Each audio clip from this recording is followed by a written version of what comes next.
So this video is just walking you through and kind of introducing you to some of the important things to look for in notes for macromolecules. You do not have to watch this video. Everything I say is going to be in the notes, but this is just because it's a blended day to give you a little extra help if you need it. So macro means big. Molecules, right? Many atoms together. So these are big molecules, and these are big molecules of life, living things. That's why we're studying them in biology. So I'm going to read through the why because there's often important information in here, and it kind of introduces us to some of the weird pictures that you're seeing below. So from the smallest single-celled organism to the tallest tree, all life depends on the properties and reactions of 4 classes or categories of organic, well, we think of as organic produce or whatever. The true meaning of the word organic in a science term just means it has carbon in it, carbon-based, has C. Compounds. I'm going to highlight these, and I would highlight them on your document too. Carbohydrates, lipids, proteins, and nucleic acids. These organic molecules are the building blocks of all living things and are responsible for most of the structure and functions of the body, including energy storage, insulation, so keeping you warm, growth, repair, communication, and transfer of hereditary or genetic information.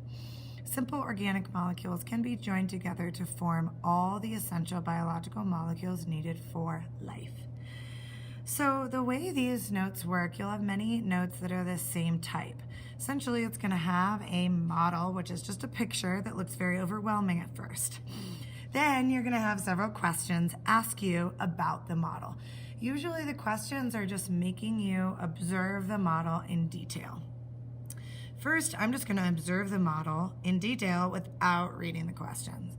So here are those 4 categories: carbohydrates, lipids, proteins, and nucleic acids. Notice that 3 of them have this word underneath. This word underneath refers to the monomer. Monomer is a fancy way of saying mono, one, individual unit.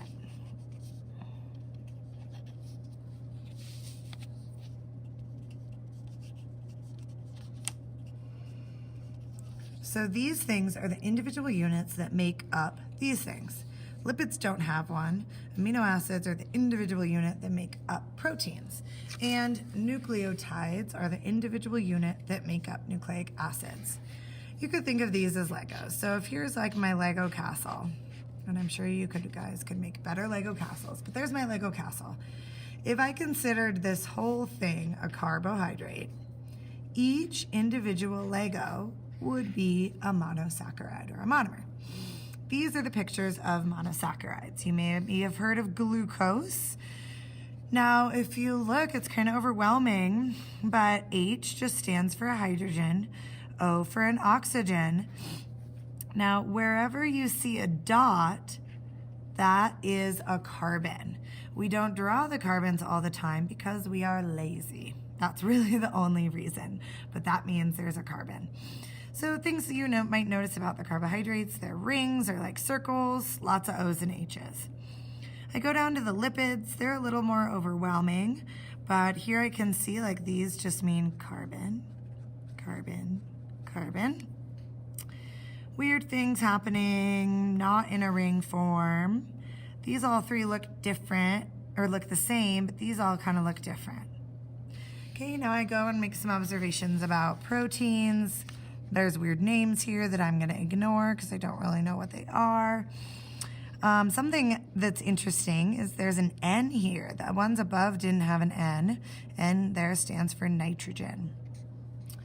I go to the nucleic acids, kind of do the same thing. Another weird N, a weird P, that's a phosphorus, which is why it's phosphate group, and some other kind of parts. I think I know what sugar is, and I'm noticing, oh, that ring looks like these things because those are sugars too. Once I'm done kind of making my observations, then I go through the questions. And you'll notice in me talking about some of those things, those were some of the questions, so it makes it easier. Like the first one asks, which elements are present? Well, the first is done for me. Carbon, that's the like hidden carbon, hydrogen, oxygen. Lipids, carbon, hydrogen, oxygen. I didn't notice anything else. Amino acids, carbon, hydrogen, oxygen, and nitrogen. Nucleic acids, carbon, hydrogen, oxygen, and nitrogen and phosphorus. How I remember the importance of carbon, hydrogen, and oxygen is Harry Potter's girlfriend in the fifth one, Cho Chang, but you don't need to remember it that way. But just know that those three elements, carbon, hydrogen, and oxygen, are clearly vital to molecules of life. So then I'd kind of keep going and see if you can answer some of the other questions. A long chain carbon backbone. Well, it's kind of hard to think about what a backbone might be, but if you look, like this one has lots of carbons in a ring. This one kind of looks like a backbone. I don't see a long chain of carbons on the other ones. So then if you kind of flip over, keep going, you'll see that it keeps giving you more questions, but also more information. So now it's saying, ooh, that fatty acid chain of lipids is referred to as a hydrocarbon chain. That's what it was talking about, the backbone in the lipids. So then you kind of keep going, and it's just making you notice some different structural things in those molecules. When you get to a read this, my students often think, oh great, I can ignore that. No, usually after a read this, there will be a question that asks you about the information in there because the information in there was really important.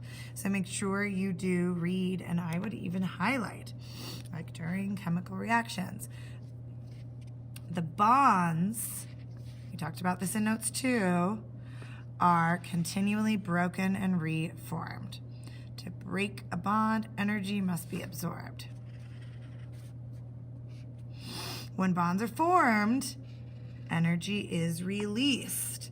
If you remember that 21 Jump Street video of the fire, that was bonds being formed, covalent bonds, in fact.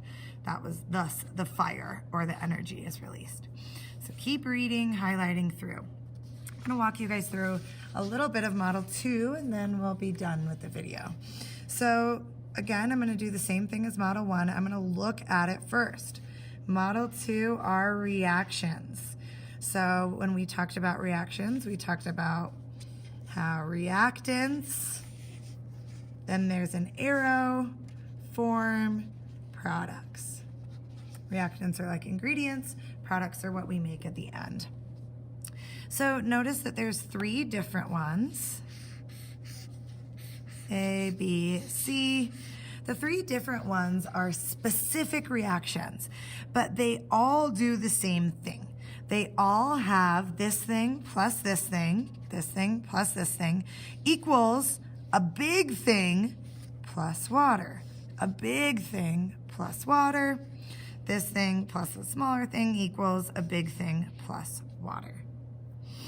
Now this image down here is showing you an overall image. So two individual things equals a big thing plus water. Okay, now this type of reaction has a special name that the notes introduce you to. Let's see if I can spell it correctly. There we go. That's why it looked weird. Dehydration synthesis. So if I'm thinking about what that means, dehydration means take water out. Remember, water is H2O. Synthesis means make something. So dehydration synthesis is a really fancy way of saying I am going to take water out and make something. In this case, make something bigger. So use these kind of helpful things to help you answer the questions.